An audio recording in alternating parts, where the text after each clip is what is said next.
Welcome, dear listener. Tonight, I invite you to step into a world of ancient prophecies, hidden kingdoms, and the courageous journey of a young prince.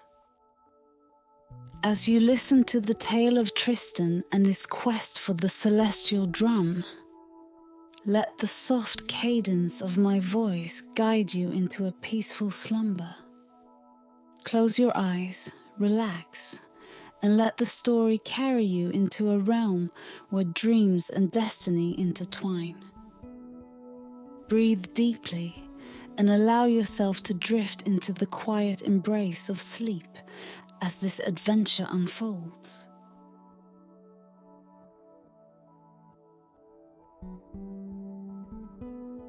In a kingdom once whole, now shattered by the ravages of war and the bitterness of betrayal, there lived a young prince named Tristan. His father, the late king, had ruled with a firm yet just hand. But in his passing, the kingdom splintered, and with it, the hopes of its people. Tristan, though young, bore the weight of the crown with a gravity that belied his years. He had been raised on tales of the kingdom's former glory and the prophecy that spoke of its reunification, a prophecy that now echoed in his heart like a distant drumbeat. The prophecy was old, as ancient as the stones that formed the castle walls. It told of a celestial drum, a relic of unimaginable power, hidden in the farthest reaches of the mystic mountains. This drum, it was said, could command the very forces of the cosmos, bending the stars and winds to the will of its bearer. But such power was not to be wielded by just any man. Only a ruler with a pure heart, a mind tempered by wisdom, and a soul untainted by greed could hope to harness its might. Tristan had heard the prophecy countless times, whispered by the court seers, inscribed in the dusty tomes of the royal library, and even murmured in the anxious prayers of his people. It was a beacon of hope in a time of darkness, a glimmer of salvation in a world teetering on the brink of chaos. Yet for all its promise, the prophecy remained shrouded in mystery. The celestial drum was more myth than reality, its location unknown, its power untested. But as the kingdom continued to fracture, with warlords carving out their own fiefdoms and the common folk suffering under the yoke of endless strife, Tristan knew he could no longer ignore the call of destiny. The time had come to seek out the drum, to prove himself worthy of its power, and to reunite the lands as one. The path ahead was fraught with danger, but Tristan's resolve was unshakable. He would not be the prince who let his kingdom fall to ruin.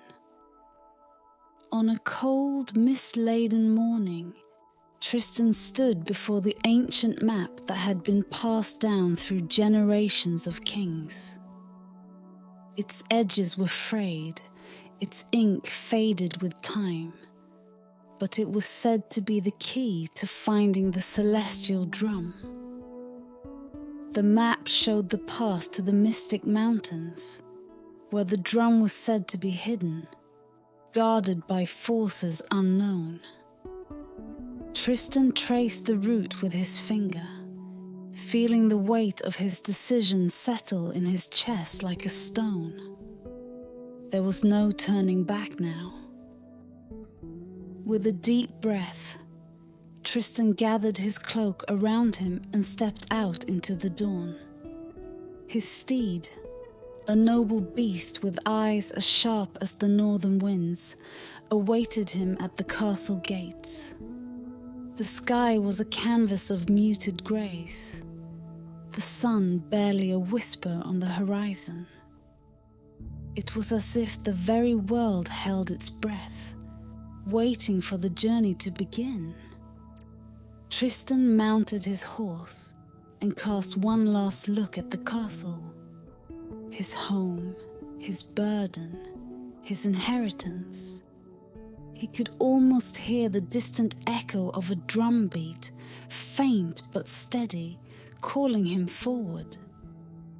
With a determined set to his jaw, Tristan urged his steed onward, the prophecies' words ringing in his ears.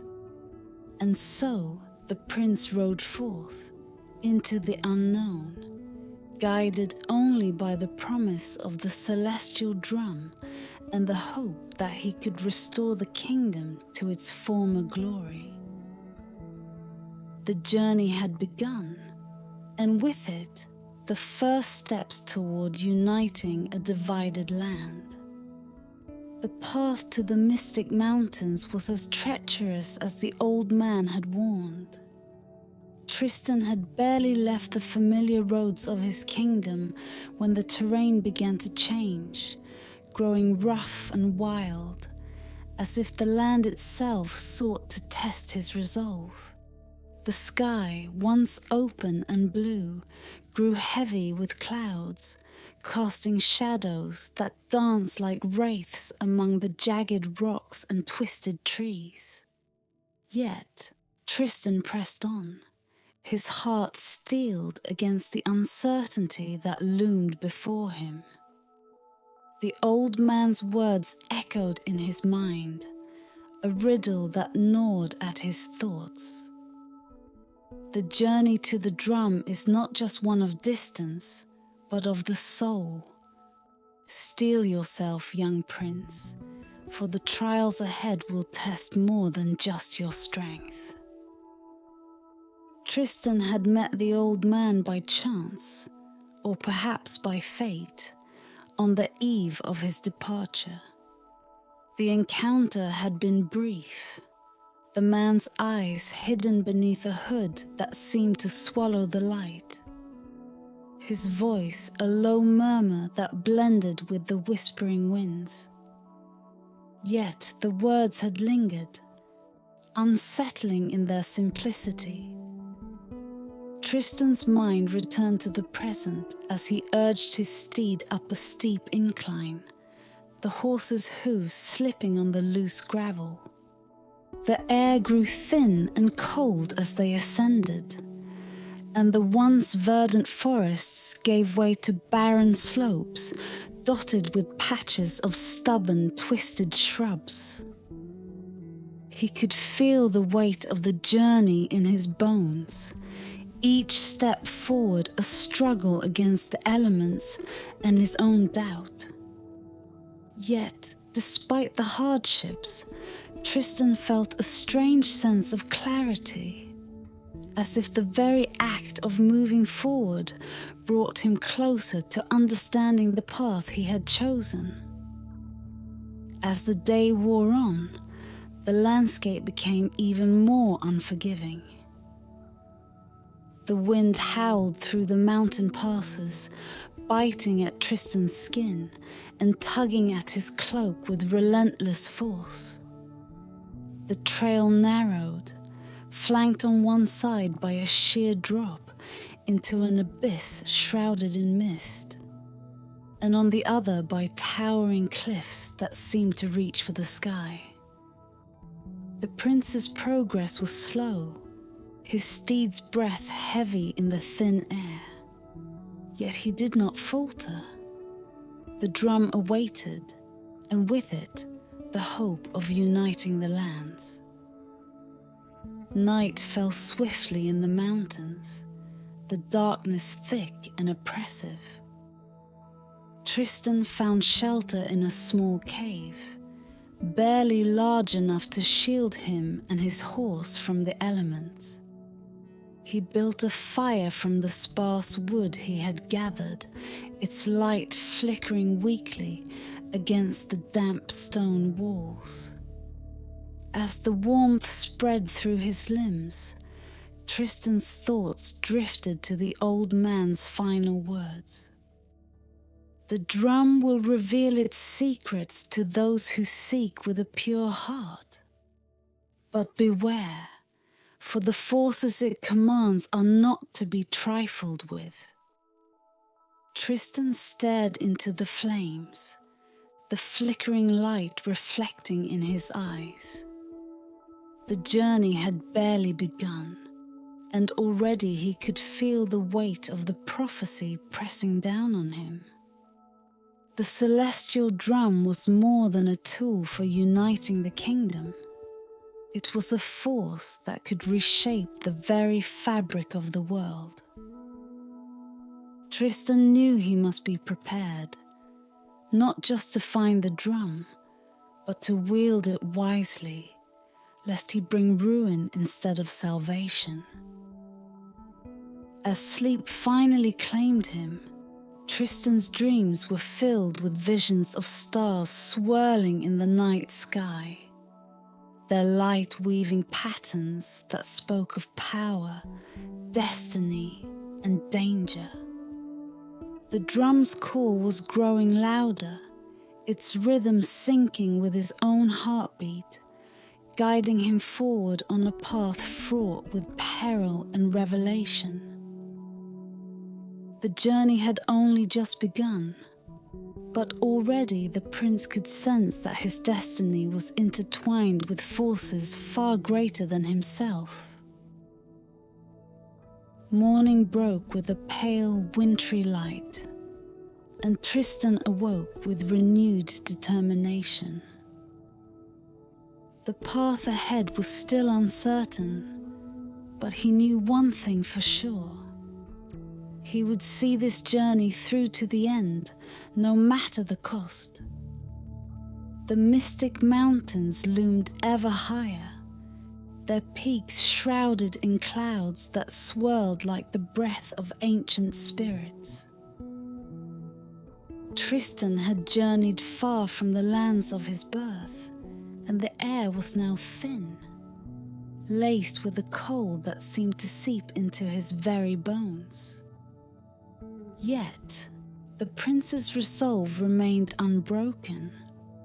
He knew that the greatest trial still lay ahead, for the celestial drum was guarded by forces not of this world.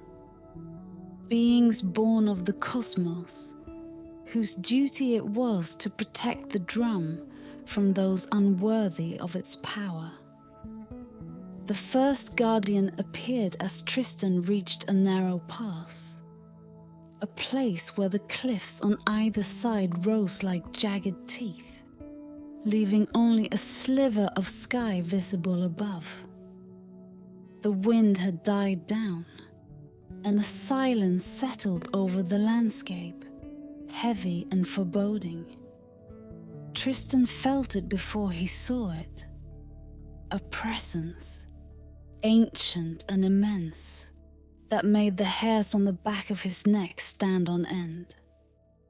He halted his steed, his hand instinctively going to the hilt of his sword, though he knew it would be of little use against what awaited him. Out of the shadows, a figure materialized, its form shifting and indistinct, as though it were woven from the very fabric of the night.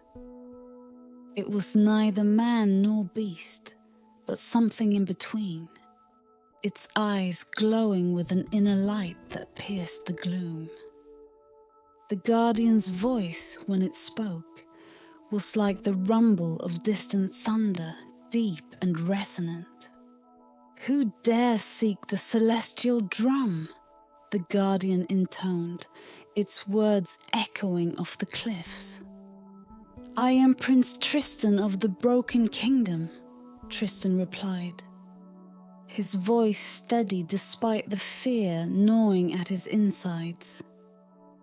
I seek the drum to unite my lands and restore peace." The guardian regarded him with those luminous eyes, and for a moment all was still. Then, with a movement as fluid as the wind, it raised a hand that seemed to be formed of swirling mist and starlight, and pointed directly at Tristan's heart. "The drum tests the heart of those who seek it," the guardian said. "To pass, you must confront the shadow within yourself, the darkness that festers in all who wield power." Before Tristan could respond, the world around him seemed to blur, and he was no longer in the mountain pass. Instead, he found himself standing in a vast, empty void, with nothing but darkness stretching out in every direction. He could feel his heart pounding in his chest, the rhythmic beat echoing in the emptiness. Out of the darkness, a figure stepped forward, an exact mirror of Tristan, down to the smallest detail. This doppelganger's eyes, however, were cold, devoid of the warmth and determination that burned within Tristan.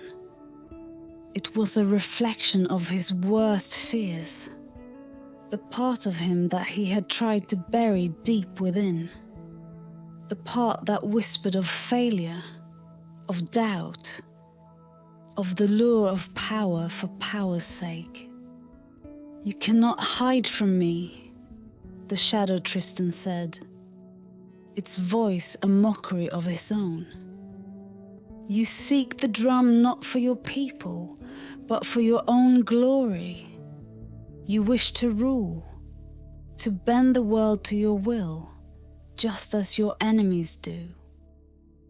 Tristan felt the sting of the words, for they touched upon a fear that had haunted him since the day he took up the quest.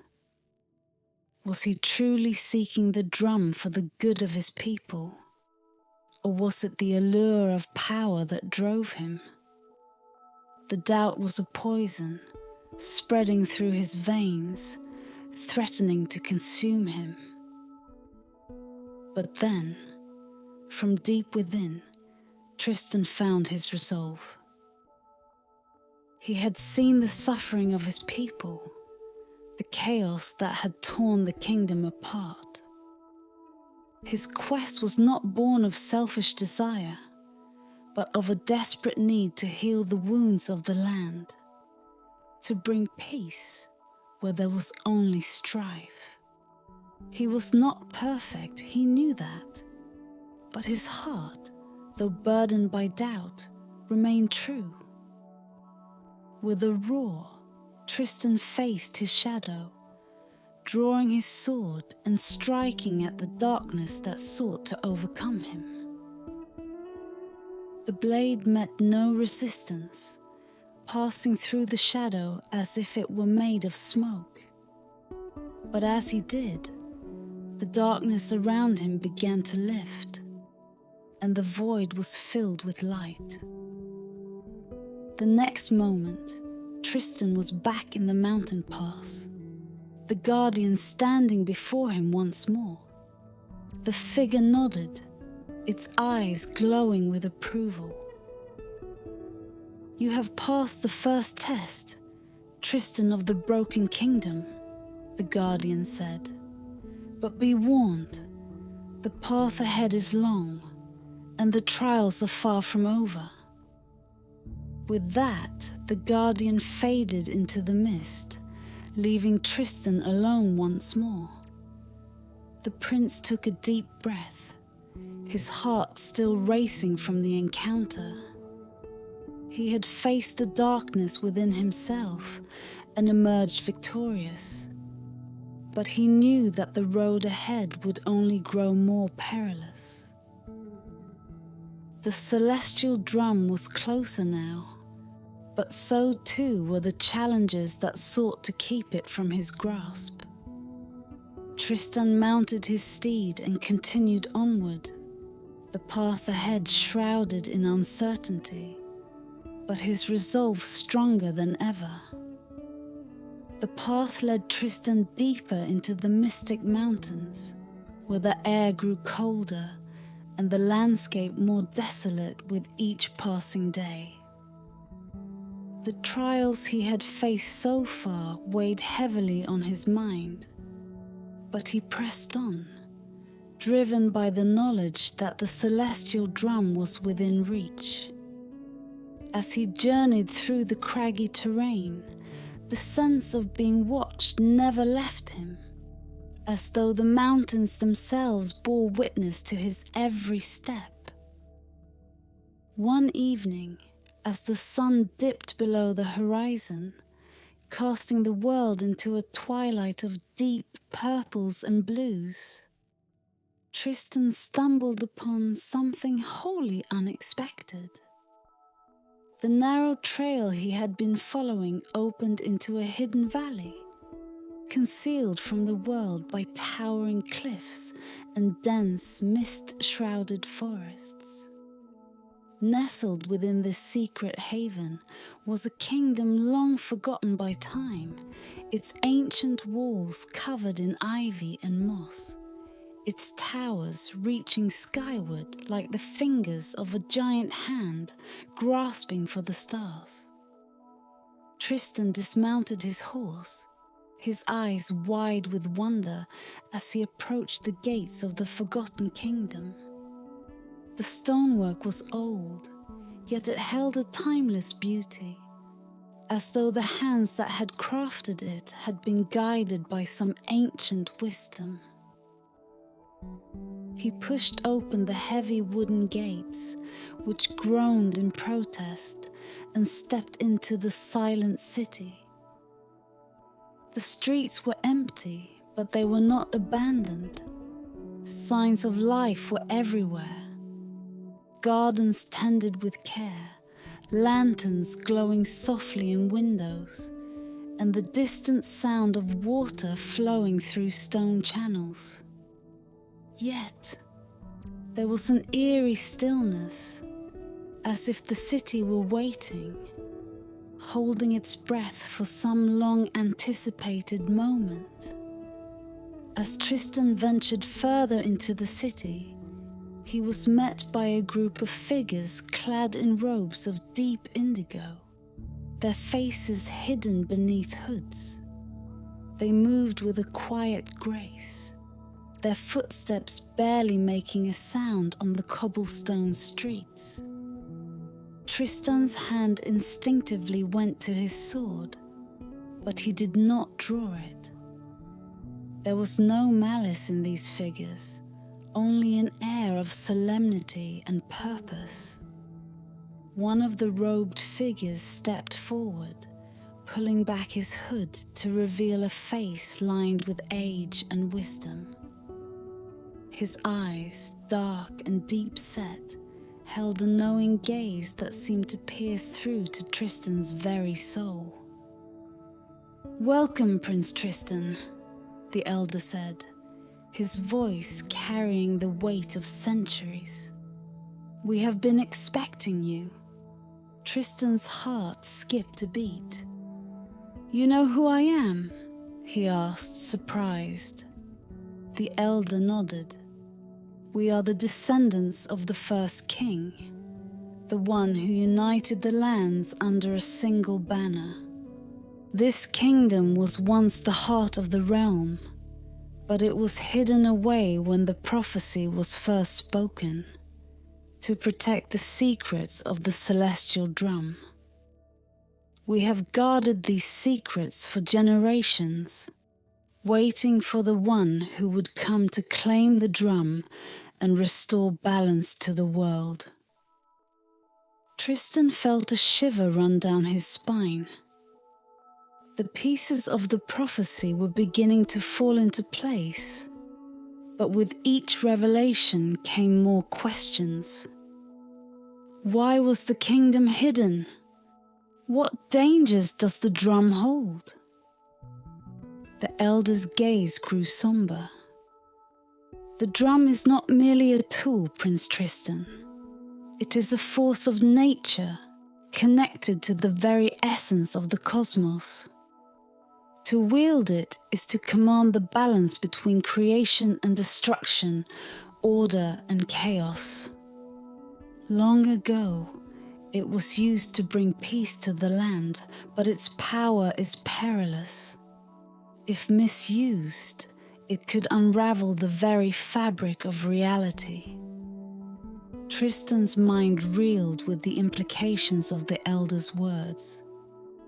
The celestial drum was more powerful than he had ever imagined, and the responsibility of wielding it weighed heavily on his shoulders.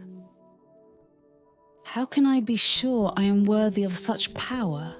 he asked, his voice tinged with uncertainty. The elder smiled gently. "That is why you are here. The drum will reveal its true nature to you, and you will face the final test. Only then will you know if you are worthy." With that, the elder and his companions led Tristan to the heart of the Forgotten Kingdom, where the secrets of the celestial drum awaited. The prince's journey was nearing its climax, but the greatest challenges were still to come.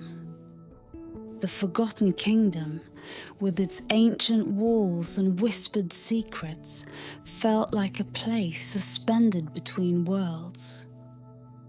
Tristan walked through the streets, his thoughts heavy with the revelations of the elders. The celestial drum was no ordinary artifact. It was a force that could shape the fate of kingdoms, a power that could either restore harmony or unleash chaos. The weight of this knowledge pressed down on him like a mountain, but Tristan knew he had come too far to turn back. As night fell, the city's lanterns flickered to life, casting long dancing shadows on the stone paths. The robed inhabitants moved silently, tending to their tasks with the practiced grace of those who had lived the same routine for centuries. Tristan was given a chamber in the royal quarters, a room that once belonged to the kings of old. Its walls lined with tapestries depicting the kingdom's long-forgotten history. But sleep did not come easily to the prince. His mind was a storm of thoughts, swirling with the enormity of what lay ahead.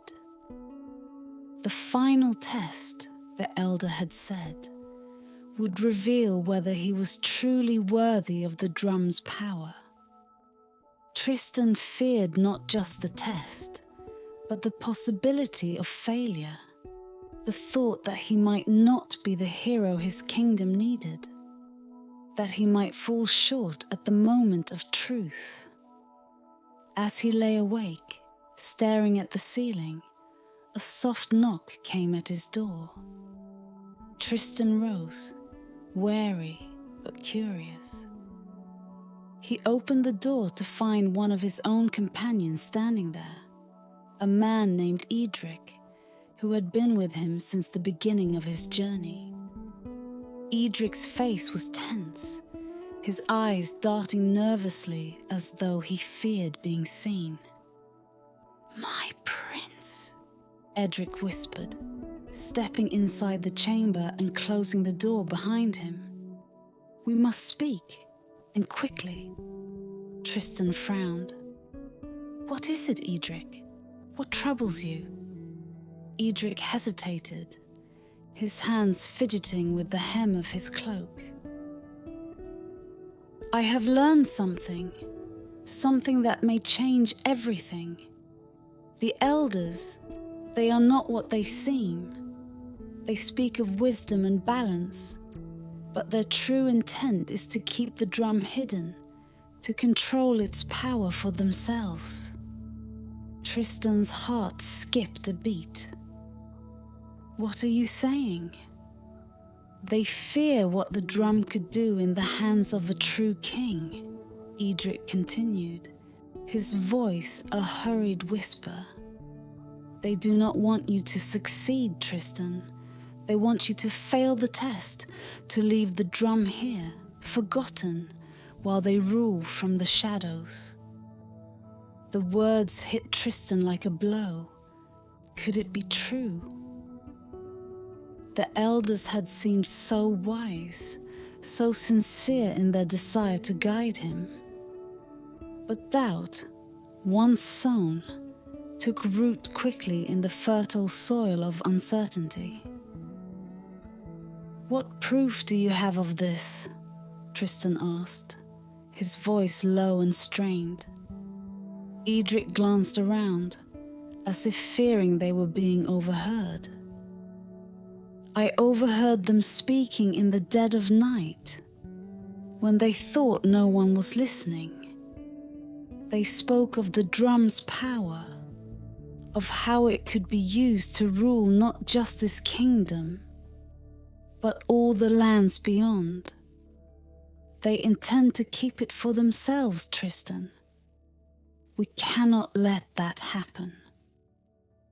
Tristan felt a cold knot of fear tighten in his chest.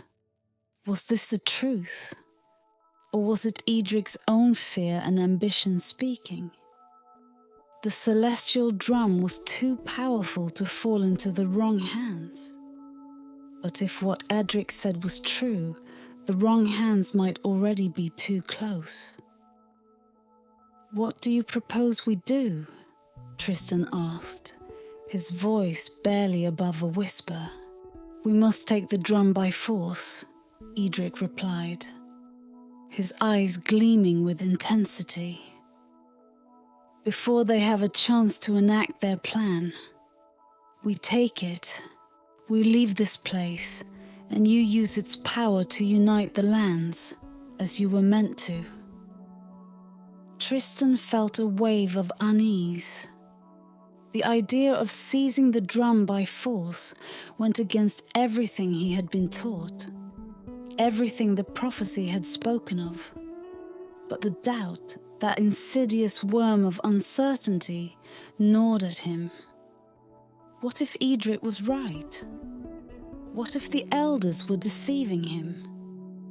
But as these thoughts swirled in his mind, Tristan realized something else, something that made his blood run cold.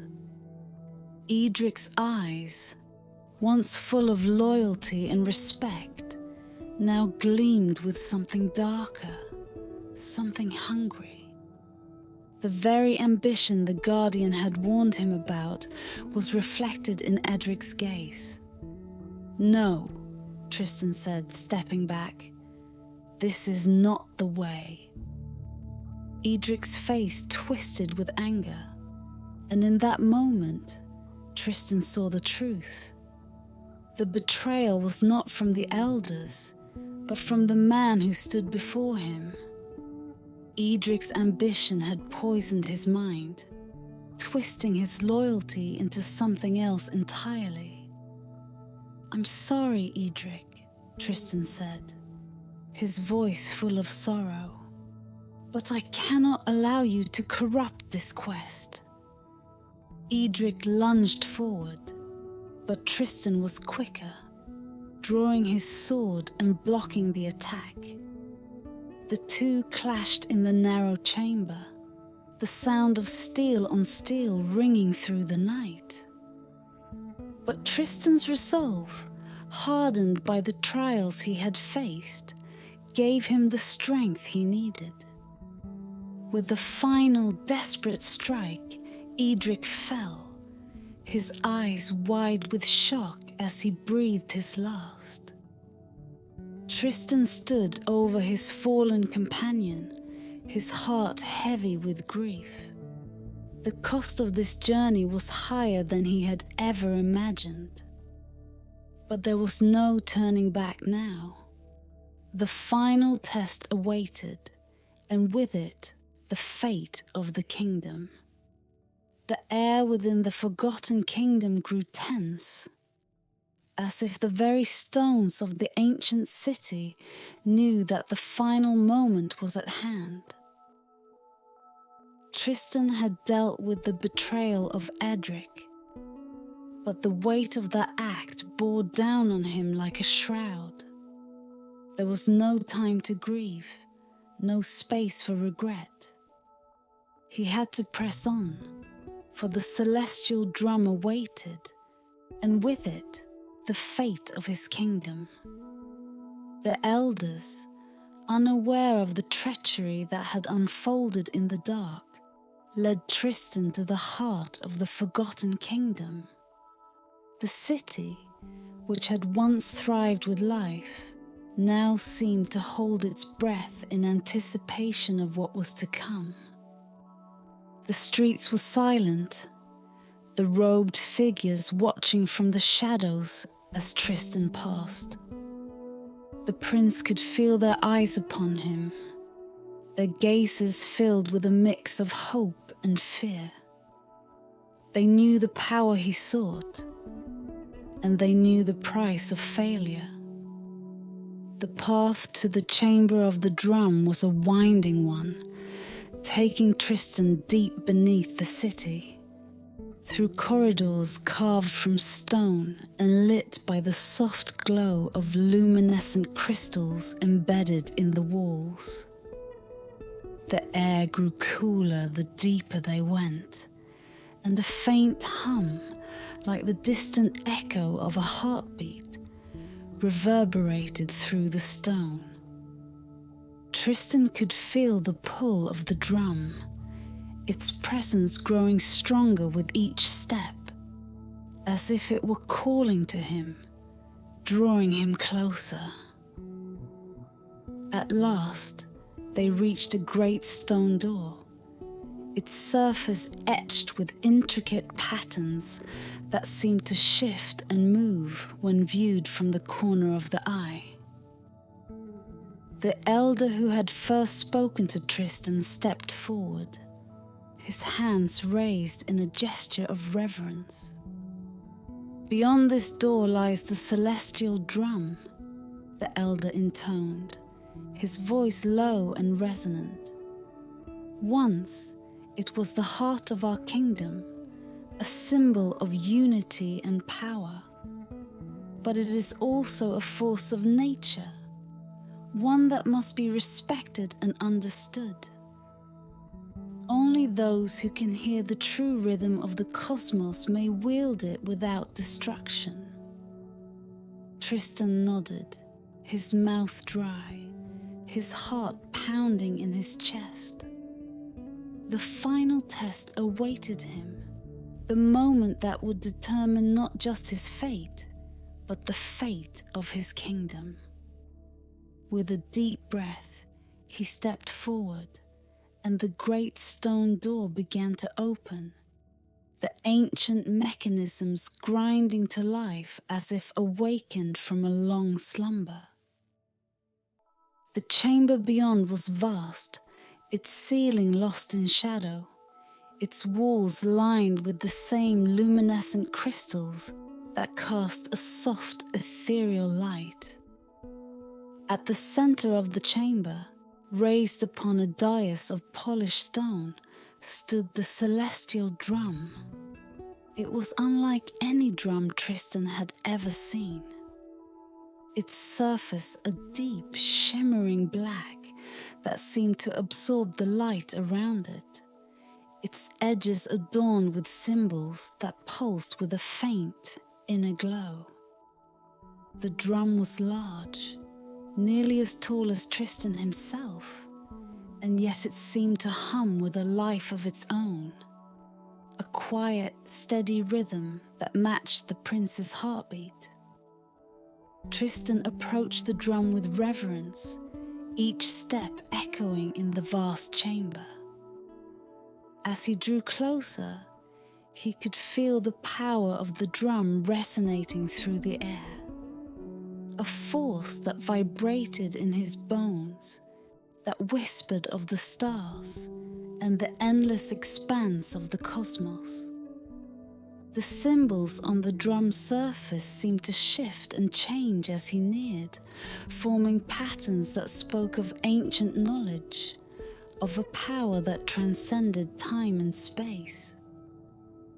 The prince reached out a hand, hesitating for just a moment before his fingers touched the drum's surface.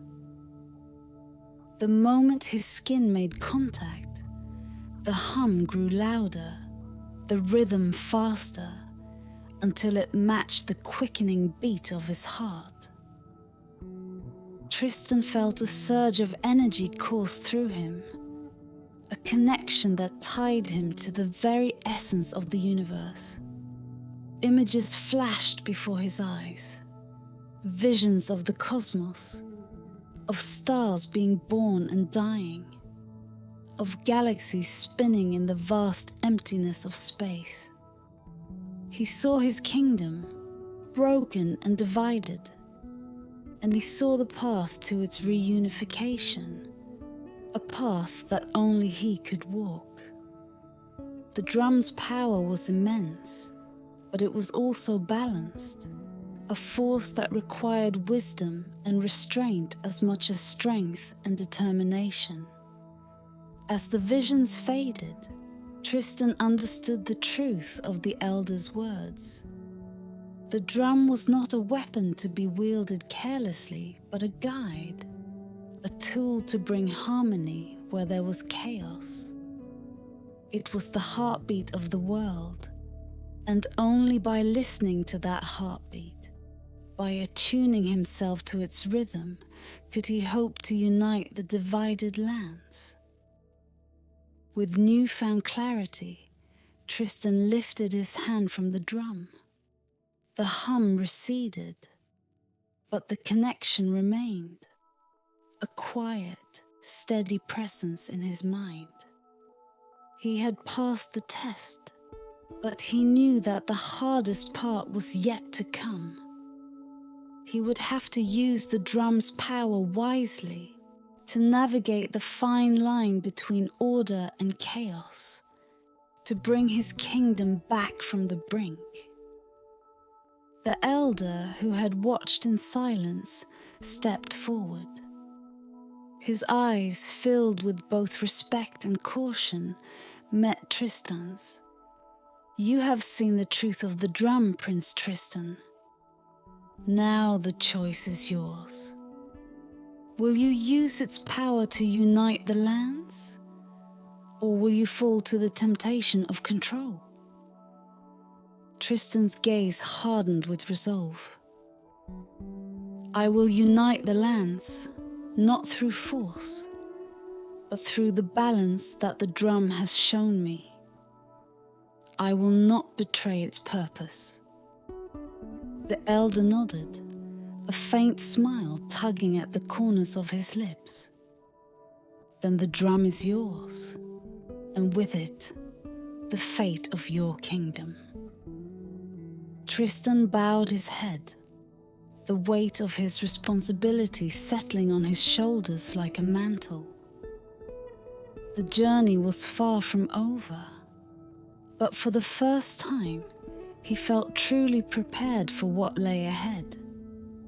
With the celestial drum in his possession, Tristan felt a new sense of purpose surge through him. The visions he had seen, of stars and galaxies, of the delicate balance that governed the universe, had left an indelible mark on his soul. He understood now that the drum was not merely an instrument of power, but a bridge between the mortal world and the cosmic forces that shaped all existence. To wield it meant to command not through dominance, but through harmony. As he emerged from the depths of the forgotten kingdom, Tristan found the elders waiting for him. Their eyes, filled with a mixture of hope and trepidation, searched his face for signs of what had transpired in the chamber of the drum. Tristan met their gaze steadily, his resolve clear. "The drum has shown me the way," he said, his voice carrying the weight of the decision he had made. "But its power is not mine alone.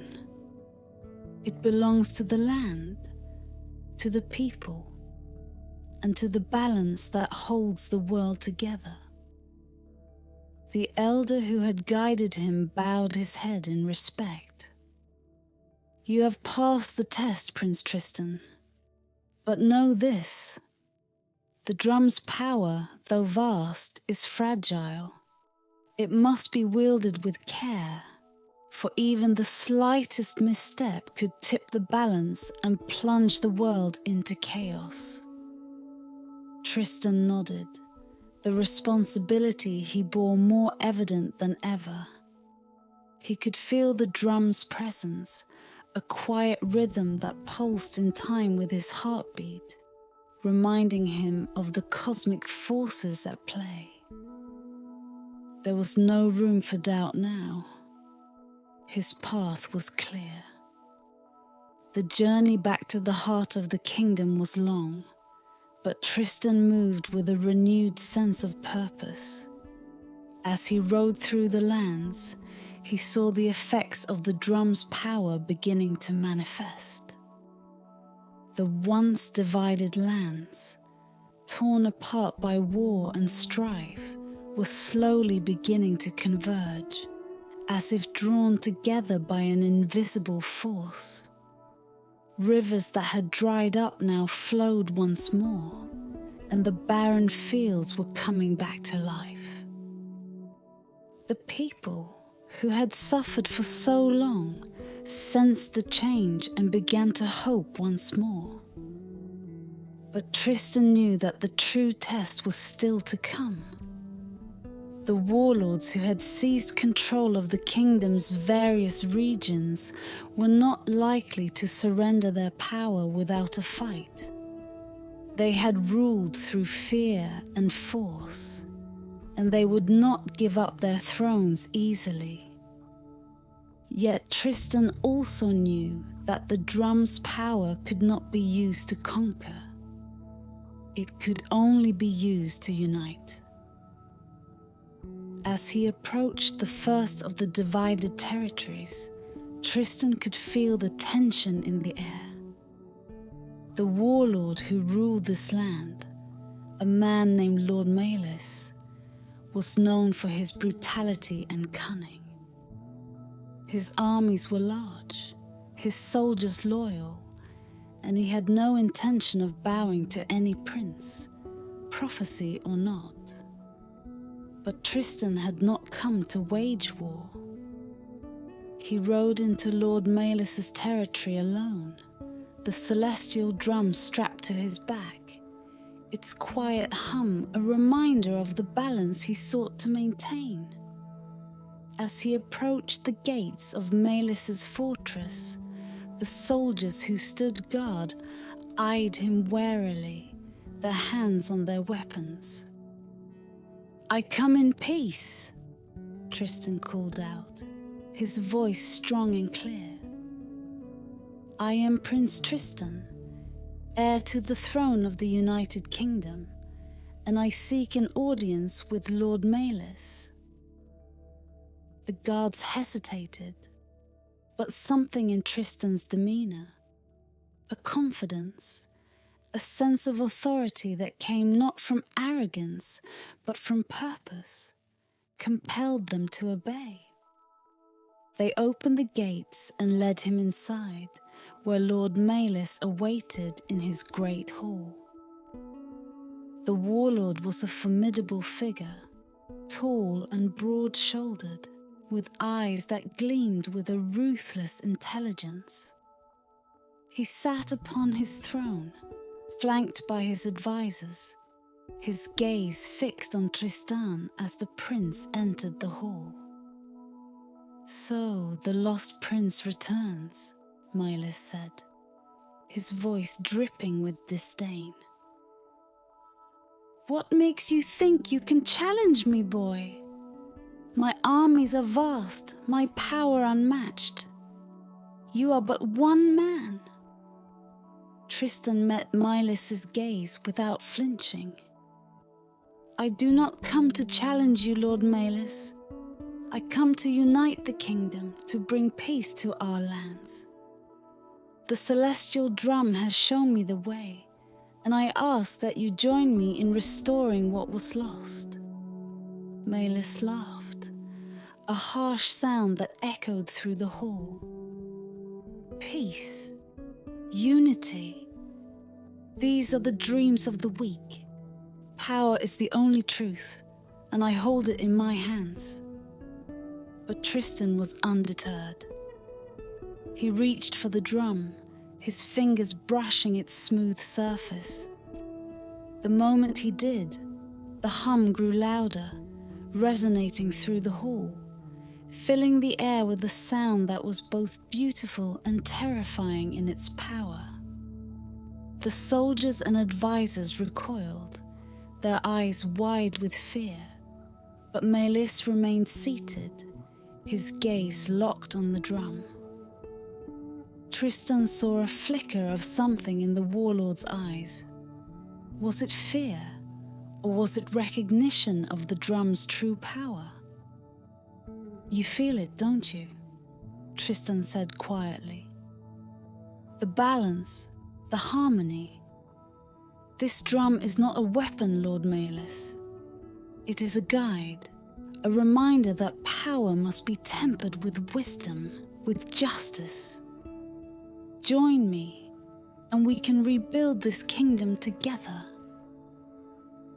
For a long moment, Milas said nothing, his gaze still fixed on the drum. The tension in the room was palpable, the outcome uncertain. But then, slowly, Milas rose from his throne, his expression unreadable. "Very well, Prince Tristan," he said at last. "Let us see if your dreams of peace hold any truth." Tristan nodded, relief washing over him. This was only the beginning, but it was a start. The drum had done its work, not through force, but through the quiet power of harmony. The path to unity was opening, and Tristan was ready to walk it. As Tristan traveled from one territory to the next, the drum's influence spread like ripples across a still pond. The warlords who had once carved up the kingdom into their personal fiefdoms began to yield, one by one, not to the force of arms, but to the drum's harmonious power. Each encounter brought new challenges, new tests of Tristan's resolve and wisdom. But with each victory, the fractured kingdom drew closer to unity. Yet, as Tristan approached the final stronghold, he knew that the greatest challenge still lay ahead. The last of the warlords, Lord Vargos, was unlike the others. A man of formidable strength and cunning, Vargos had ruled his domain with an iron fist, crushing any who dared oppose him. Rumors whispered that he had delved into dark magic, seeking powers that would make him invincible. He had no interest in peace or unity. His ambitions stretched beyond mere power to dominion over all. Tristan knew that this confrontation would be different. Vargos would not be swayed by the drum's call to harmony. He would see it as a threat, a challenge to his authority, and he would fight to the death to keep what he had taken. As Tristan approached Vargos's fortress, a massive structure of black stone perched atop a barren hill, He felt the weight of what was to come. The sky above was thick with storm clouds, roiling like a cauldron of dark energy. Lightning flashed in the distance, illuminating the grim walls of the fortress with brief, blinding light. The air was heavy with the scent of rain and the promise of violence. Tristan tightened his grip on the drum, feeling its steady pulse beneath his fingers. It was a reminder of the balance he must maintain, even in the face of overwhelming darkness. At the gates of the fortress, Tristan was met by a line of soldiers, their faces hard, their weapons ready. But before they could act, the gates swung open with a creak, and Vargos himself emerged, a towering figure clad in dark armor, his eyes gleaming with malevolent intent. "So the prince comes to claim his throne," Vargos sneered, his voice a low growl. "But you are too late, boy. This land belongs to me now, and no relic of the past will change that." Tristan stood his ground, meeting Vargos's gaze with calm determination. "This land belongs to the people, not to you. The drum is not a weapon of war, but a beacon of unity. I ask you to stand down, to join us in rebuilding what has been lost." Vargos laughed, a harsh, bitter sound that echoed across the barren landscape. "Foolish boy, you think peace is possible? Power is all that matters, and I have claimed it. The drum will not save you." With a swift motion, Vargos raised his hand, and a dark wave of energy surged from his fingertips, aimed directly at Tristan. The prince reacted instinctively, raising the drum in defense. The dark energy collided with the drum's surface, and for a moment the world stood still. Then, with a sound like the shattering of glass, the energy dispersed, absorbed by the drum's cosmic power. The symbols on the drum's surface flared to life, glowing with a brilliant otherworldly light. Tristan felt the drum's rhythm intensify, resonating through the air with a power that shook the very foundations of the fortress. Vargos's eyes widened in shock as he stumbled back, his dark magic repelled by the drum's harmonizing force. "Impossible," he muttered, his confidence wavering for the first time. "What is this?" "It is balance," Tristan said, his voice calm but firm.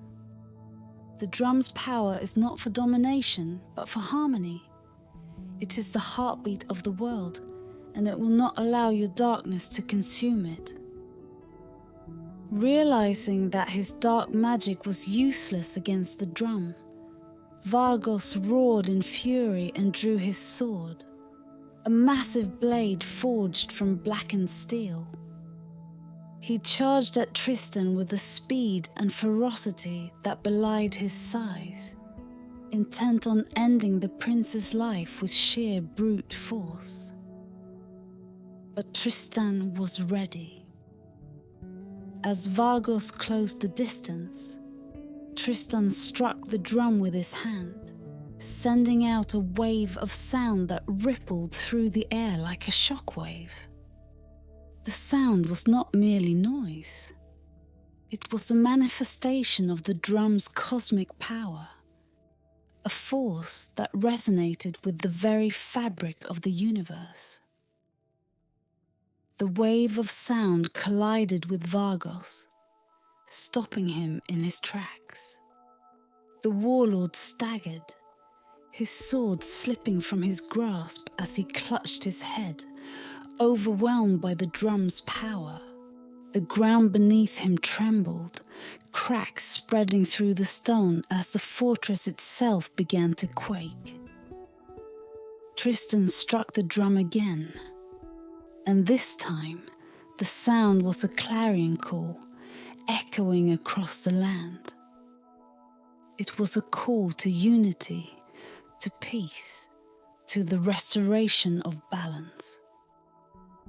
The soldiers, who had watched in stunned silence, dropped their weapons, their wills broken by the overwhelming power of the drum. Vargos fell to his knees, his strength drained, his ambition shattered. He looked up at Tristan, his eyes filled with a mix of fear and awe. "Mercy," he whispered, his voice hoarse and desperate. Tristan lowered the drum, his expression stern but compassionate. "You will live, Vargos, but your reign of terror ends here. The land will be united, and you will answer for your crimes. The drum has spoken." With those words, the final battle came to an end. The fortress, once a symbol of fear and tyranny, crumbled as the cosmic forces unleashed by the drum restored the balance. The storm clouds parted, revealing a sky painted with the colors of dawn. The land, scarred by years of war and division, began to heal. Tristan stood amidst the ruins, the celestial drum still in his hands. He had faced the darkest of foes and emerged victorious, not through force, but through the power of harmony. The kingdom was united at last, and the prophecy fulfilled.